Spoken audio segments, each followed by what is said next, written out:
Today, here at American English Academy, I'm going to teach you about how to give directions. Giving directions is a very specific thing, and we use very specific words when we give directions. So I've drawn a map here, and you can see my wonderful artistic ability. And I want you to pretend that this is you here at American English Academy, and you're going to give directions to your friend who's here at Starbucks, who has never yet been to American English Academy. So the first thing that we do, as we have written right here, is we orientate the person's car. So if the car is pointing this way, so that you're in the car like this, in that case, Starbucks would be on your right. If the car is positioned so that it's facing towards B Street, then Starbucks is on your left. And the first word that we use here is one of these, with. Okay? These are the words that go in these spaces, but they're mixed up. They're not in order. So we start out with Starbucks on your left.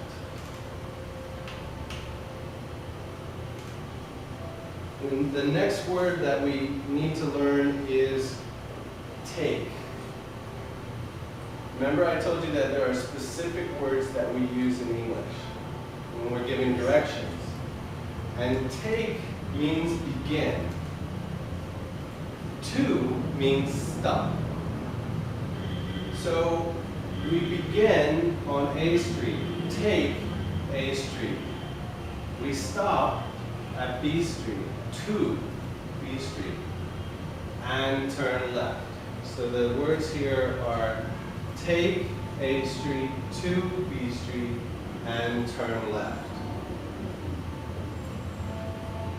Now, the next instruction, number 2, is not actually a command like the others.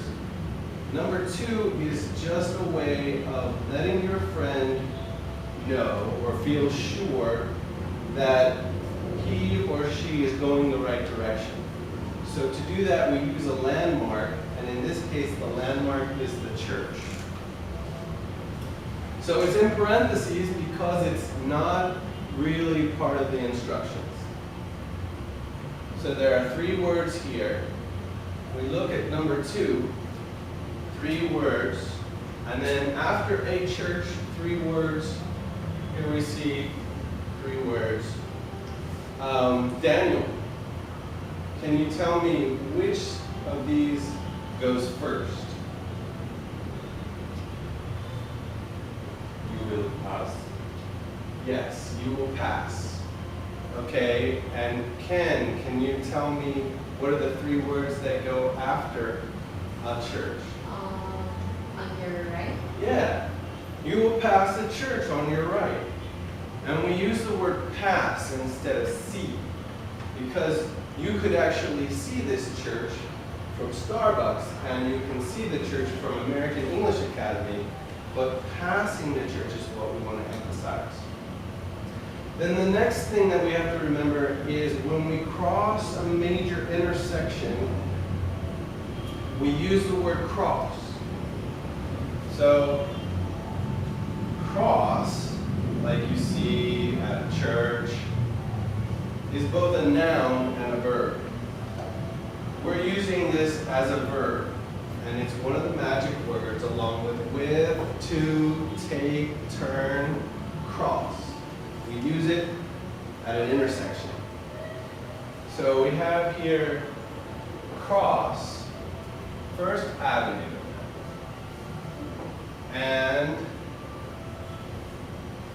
Maria, what do you think goes next? Continue?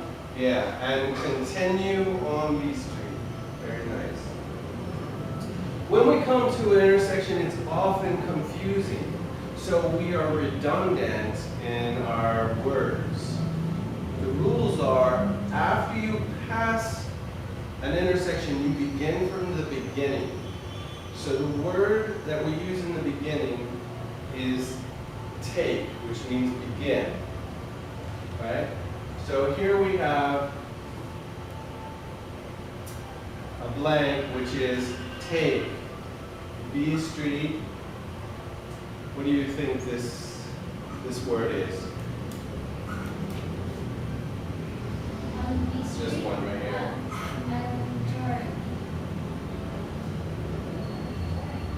Take B Street. This is tricky. This is a tricky one. Because this road curves like that.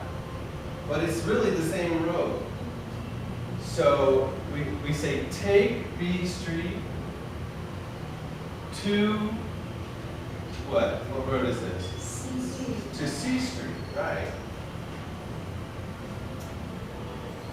3 more words. What are they? Who can tell me what it is? We have take. We have to. And turn, right. And then the next one, the last one is right. Right? So we're right here now. Now, we have rules about when we use distance. In this case, we're going to use distance. 1 kilometer, 2 kilometers, 3 kilometers, 4 kilometers. When we use distance, we use the word travel. So if I hear somebody say the word travel, I know the next word is going to be a number. So we have here travel 4 kilometers on C Street. What do you think this word is right here, Daniel?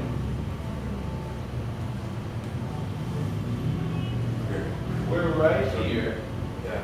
What are we going to, before you turn, you need to stop, right? And the word for stop is, Stop. no? The word for begin is take, and the word for stop is to. So we say, so the word I'm looking for is to. Actually, it's to. See, we take, oh, it's travel. Travel 4 kilometers on C Street to American English Academy and turn left. Okay, now look at your options here. What do we have left that we haven't used? N2. Why do we use N2 and not N? We use N2 because you're surrounded, right? There are borders. So we go inside or into the parking lot. And now we have our friend here with us at American English Academy. So now you can have lunch with your friend. Thank you for being in my class today.